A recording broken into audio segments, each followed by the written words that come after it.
और बरेली में नमाज के बाद आई लव मोहम्मद पोस्टर को लेकर जिस तरह से बवाल मचा, पुलिस इसको लेकर एक्शन मोड में है। नमस्कार दोस्तों, स्वागत है आप सभी का मेरे YouTube चैनल में। आज हम बात करेंगे बरेली हिंसा के बारे में, लेकिन उससे पहले हमें जानना होगा कि बरेली में मुसलमानों की आस्था का बहुत बड़ा केंद्र आला हजरत और आला हजरत के परिवार से ही निकले मौलाना तौकीर रजा ने किस तरीके से धार्मिक गुरु से लेकर राजनीति का सफर तय करा और किस तरीके से 26 सितंबर 2025 को बरेली में बहुत बड़े पैमाने पर हिंदुओं के नरसंहार करने की साजिश रची। उसके अलावा आई लव मोहम्मद जैसे नारों के बीच किस तरीके से शहर का माहौल बिगाड़ा गया, किस तरीके से कुछ कट्टरपंथियों के नाम सामने आए और कैसे पूरी घटना में मौलाना तौकीर रजा और उनके साथी नदीम और डॉक्टर आरिफ का नाम उभर कर आया। साथ ही हम देखेंगे योगी सरकार का इसमें क्या एक्शन रहा और आखिरकार बुलडोजर की एंट्री कैसे हुई। तो ये सब जानने के लिए बने रहिए वीडियो के अंत तक। तो शुरू करते हैं अपनी वीडियो।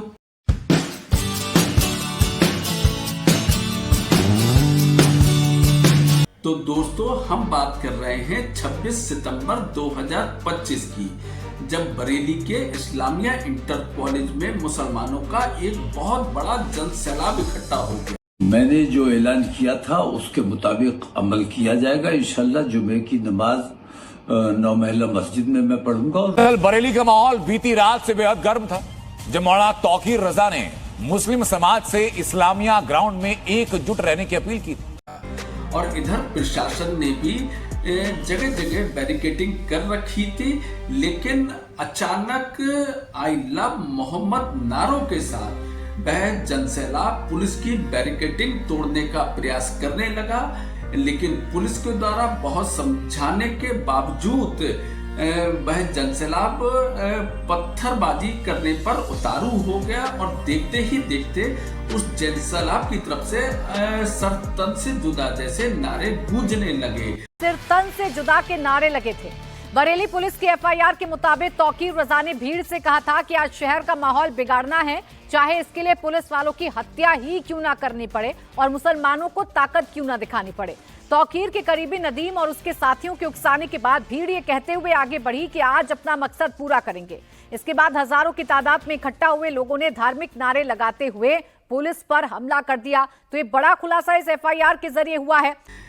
प्रशासन को समय रहते सख्त कार्रवाई करना पड़ी और इमीडिएट लाठीचार्ज वहां पर कर दिया गया, जिसमें बहुत सारे पुलिसकर्मी भी घायल हुए और बहुत सारे लोग भी घायल हुए।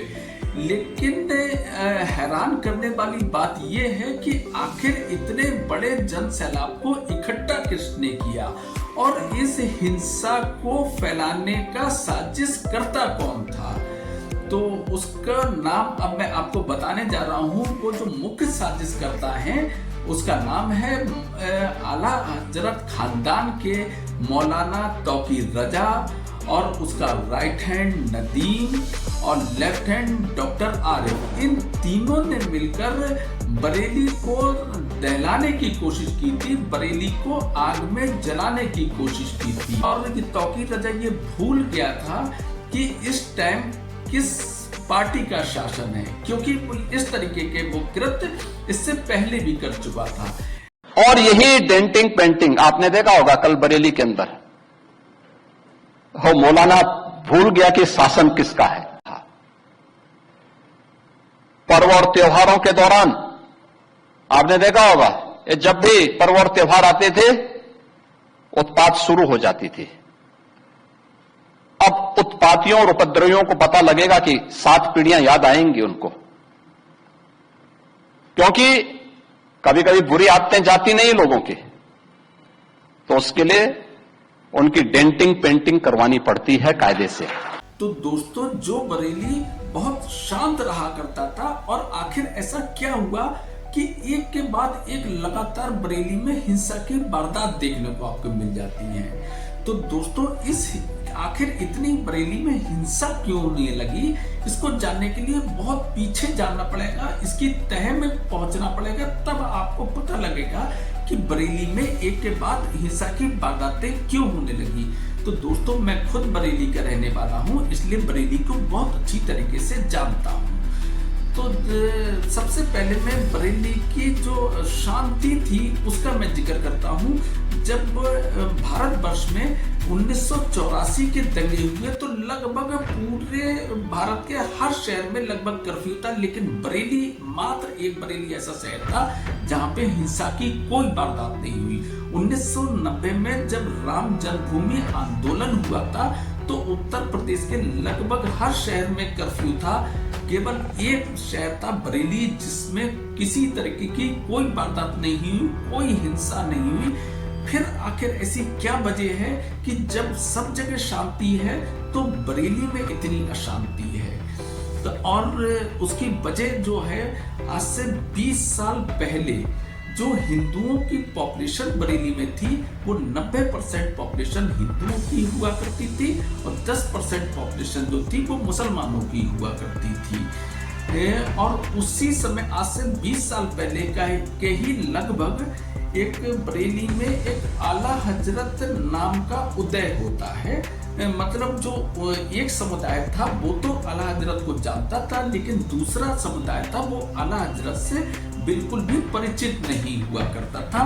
फिर आखिर ऐसी किस तरीके की मार्केटिंग हुई कि आला हजरत जो नाम है वो देश ही नहीं विदेशों तक में विख्यात हो गया।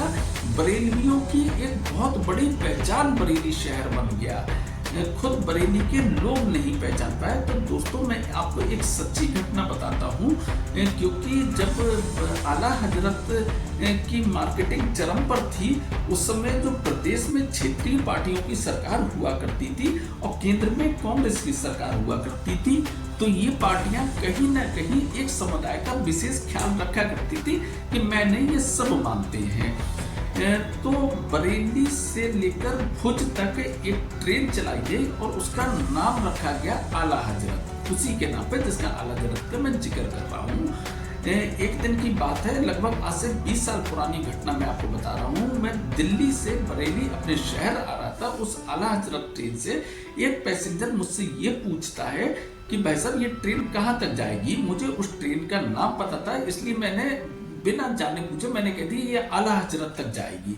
तो उस व्यक्ति ने मुझसे पूछा ये आला हजरत कहाँ है, तो मैंने कहा मुझे नहीं पता ये आला हजरत कहाँ है, लेकिन ये ट्रेन आला हजरत तक जाएगी। तो ये समझिए मैं खुद बरेली में पैदा हुआ, आज मेरी जो उम्र है करीब 51 साल है। मुझे आज से 20 साल पहले तक मुझे ये नहीं पता था कि आला हजरत कहाँ है। और आज पूरा देश ही नहीं विदेश तक से लोग बरेली में आ रहे हैं। लोग सऊदी से आ रहे हैं, कतर से आ रहे हैं, ओमान से आ रहे हैं, दुबई से आ रहे हैं। मतलब ऐसा कौन सा मुस्लिम देश है जो आला हजरत पर आकर अपना माथा ना टेकता हो। आखिर क्या हुआ कि आला हजरत आज से 20 साल पहले जो खुद लोकल के लोग उनका नाम नहीं जानते थे और वो देश विदेश में इतना विख्यात हो गया। आज उनकी पॉपुलैरिटी जो अजमेर शरीफ है उनसे ज्यादा बड़ी हो गई है। बरेलवी लोगों की संख्या इस समय देश में सबसे ज्यादा मानी जाती है। और अचानक देखते देखते आज 2025 में जो पॉपुलेशन आज से 20 साल पहले मुंडन पॉपुलेशन जो बरेली में 10% हुआ करती थी, आज वो पॉपुलेशन बरेली में करीब 25 से 30% हो गई। और ये कौन लोग आ गए, कहाँ से आ गए, कहाँ से रहने लगे और इन पे इतना पैसा कहाँ से आ गया। अगर आज मेरे देखते ही देखते अगर आज के समय में कोई भी मकान अगर बिकता है तो हिंदू को कीमत नहीं दे पाता है, लेकिन मुसलमान ज्यादा बड़ी कीमत देके वो मकान खरीद लेता है जब वो किसी भी एरिया में हो। तो कहाँ से उनके पास इतना पैसा आया, मैं खुद इस चीज का गवाह हूँ।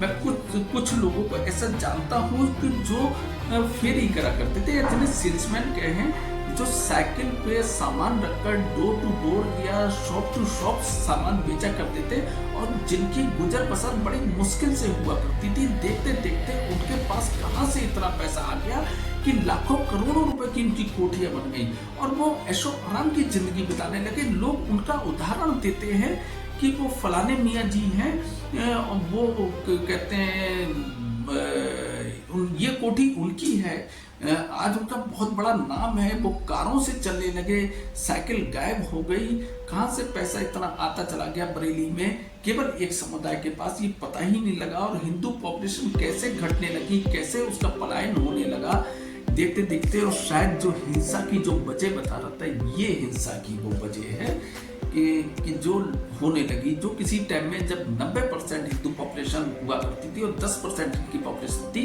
आज जब ये करीब 30% पॉपुलेशन पे और हम 70% पे रह गए, तो ये हिंसा की वारदातें एक के बाद एक लगातार हो रही है और लगातार बरेली से हिंदू लोगों का पलायन हो रहा है।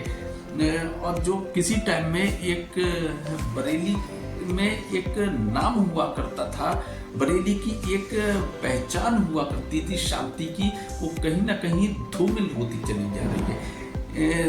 तो आज जो 26 सितंबर 2025 को जो बरेली में घटना हुई थी, उस घटना में के बाद जो मौलाना तौकीर रजा जो साबित करना चाहता था, यानी जब तक क्षेत्रीय सरकारें रहीं तब तक तो मौलाना की पकड़ बहुत मजबूत रही। मैं बताता हूँ 2010 में जब बहुजन समाज पार्टी की सरकार हुआ करती थी, तो इसी मौलाना तौकीर रजा ने, जो कि आला हजरत खानदान से ही आते हैं, उन्होंने एक जुलूस इस्लामी का आयोजन किया था और बहुत बड़ी संख्या तादाद में लोग इकट्ठे हुए थे उस जुलूस में। और अचानक स्टेज पर चढ़ के मौलाना तौकीर रजा ने ऐसी शब्द उगलना शुरू करे या ऐसे जहर उगलना शुरू करे, जिसे देखते ही देखते पूरा शहर आग के गोले में तब्दील हो गया। जगह जगह आगजनी शुरू हो गई, दुकानों में आग लगाई जाने लगी, पूरा शहर जल उठा और 1 महीने तक लगातार कर्फ्यू रहा था। और उस तौकीर रजा का बाकायदा पुलिस के पास वीडियो थे, उस तौकीर रजा को पुलिस ने गिरफ्तार करा था और ऐसी ऐसी धाराएं लगाई गई थी जिसमें उसकी जमानत तक संभव नहीं थी। लेकिन मायावती सरकार ने या बहुजन समाज पार्टी ने जब उसके रसूख को पूरी तरीके से जाना, तो पूरे घुटने उसके सामने टेक दिए और उसके ऊपर से सारी धाराएं तुरंत इमीडिएट हटवाई गई और उसे छोड़ दिया गया, जिसकी वजह से पूरा शहर 1 महीने तक आग में जला था। तो ये समय समय पर तौकीर रजा अपनी धमक दिखाता था मुसलमानों को कि मैं क्या कर सकता हूँ। और इसी तरीके से जब समाजवादी पार्टी की सरकार आई, तो उसने तौकीर रजा ने कोई इलेक्शन भी नहीं लड़ा था। हालांकि राजनीति में उसे बहुत इंटरेस्ट है, कहते हैं। उसने अपनी खुद की एक पार्टी भी बनाई है, इत्तेहादे मिल्लत करके, IMC करके उसकी एक पार्टी भी है, जो कि चुनाव नहीं लड़ती लेकिन राजनीति से संबंध जरूर रखती है। तो जब समाजवादी पार्टी की सरकार आई, तो बिना इलेक्शन लड़े उस मौलाना तौकीर रजा को राज्य मंत्री का दर्जा भी दे दिया गया था। तो ये उसकी पावर हुआ करती थी। वो किसी टाइम में जो दिल्ली में बुखारी के पास जो पावर हुआ करती थी, वो आज के समय में बरेली के तौकीर रजा के पास वो पावर थी। वो पूरे पश्चिम उत्तर प्रदेश पे अपना कंट्रोल चाहता था। लेकिन जब ये क्षेत्रीय सरकारों की हुकूमत चली गई और केंद्र में भी बीजेपी और राज्य में भी बीजेपी की सरकार आ गई, तो कहीं ना कहीं तौकीर रजा को ये लगने लगा कि अब मेरा प्रभाव मुसलमानों पर कम होता चला जा रहा है या मेरी पकड़ कम होती चली जा रही है। वो कहीं ना कहीं अपनी पावर को दिखाने के लिए मचल रहा था। इसी टाइम कानपुर में जो आइलम मोहम्मद का जो किस्सा हुआ, शायद मौलाना तौकीर रजा को उसमें एक उम्मीद जागी। उसने लोगों को आह्वान करा और शायद जो अभी हाल ही में बांग्लादेश और नेपाल में जो घटनाएं हुई हैं, शायद उससे भी उसने कुछ सबक लिया और बहुत सारे लोगों को एकत्रित किया। उसे ये लगता था कि मैं अपनी धमक दिखाऊंगा, पूरे शहर को जलाऊंगा। और यहाँ तक कुछ खुफिया रिपोर्ट तक हैं कि उसने कुछ लोगों से ये तक कहा था कि आप खाली हाथ नहीं, हथियार के साथ आए। क्योंकि पुलिस ने जब गिरफ्तारियां करी, तो बड़े पैमाने पर पुलिस को हथियार मिले, लोगों के घर से पेट्रोल बम मिले, ऐसे ऐसे हथियार गिरफ्तारी के दौरान मिले कि पुलिस देखकर हैरान रह गई कि बरेली में किस तरीके की साजिश रची गई थी। केवल बरेली को ही नहीं, पूरे उत्तर प्रदेश को दहराने की साजिश थी। या कहीं ना कहीं ये ना कहें कि जो बांग्लादेश और नेपाल में हुआ है उसको दोहराने की साजिश रची गई थी। और मौलाना तौकीर ये जानता था कि अगर कहीं मुझे गिरफ्तार किया गया तो पूरा मुस्लिम समुदाय खड़ा हो जाएगा मेरे समर्थन में, और देश से लेकर विदेश तक लोग खड़े हो जाएंगे, और शायद जो मोदी सरकार को कोई नहीं हटा पा रहा है वो एक झटके में जैसे बांग्लादेश या नेपाल में हो उसी तरीके का मैं ये काम कर सकता हूँ। मैं एक बहुत बड़ा नेता बन के उभरूंगा मुसलमानों का। लेकिन शायद वो मौलाना ये भूल गया था कि इस समय सापा या बसपा या कांग्रेस की सरकार नहीं, इस समय उत्तर प्रदेश में बाबा जी की सरकार है और केंद्र में मोदी जी की सरकार। कुछ चंद लोगों को माहौल खराब करने की छूट नहीं देनी चाहिए। आप नए नए तौर तरीके अपनाने का कार्य कर रहे हैं, लेकिन याद रखना होगा वे जितना सोचते हैं उससे ज्यादा हमारी पहले से तैयारी रहती है, और जब भी दुस्साहस करेंगे ऐसे ही पिटोगे जैसे बरेली के अंदर पीटे गए हो। जिसने बिना डर बिना संकोच के उस जो आंदोलन इन्होंने खड़ा करा था उसे लाठियों के दम पर कुचला, उसी तौकीर रजा को गिरफ्तार करा और अंदर उनकी डेंटिंग पेंटिंग की जा रही है, और किसी की इतनी हिम्मत नहीं है कि मौलाना तौकीर रजा के समर्थन में खड़े हो पाए। तो आज उस मौलाना तौकीर रजा को ये सबक मिल गया कि अगर प्रशासन में दम हो तो कोई अपनी गंदी नीयत इस देश पर नहीं रख सकता। तो आप इस विषय पर क्या सोचते हैं? आप भी अपनी राय कमेंट्स में जरूर रखें। बाकी मेरा आला हजरत खानदान से कोई नहीं, वो बहुत अच्छा खानदान है, लेकिन केवल एक व्यक्ति से मुझे ऐतराज है जिसने साजिश की। बाकी मैं सब धर्म का सम्मान करता हूँ। बाकी जैसा भी अगर आपको मेरा वीडियो पसंद आया हो तो प्लीज लाइक और शेयर जरूर कर देना और कमेंट्स जरूर करना, मुझे बहुत अच्छा लगता है। बाकी फिर मिलते हैं अगले शनिवार को, तब तक के लिए थैंक यू वेरी मच, नमस्कार।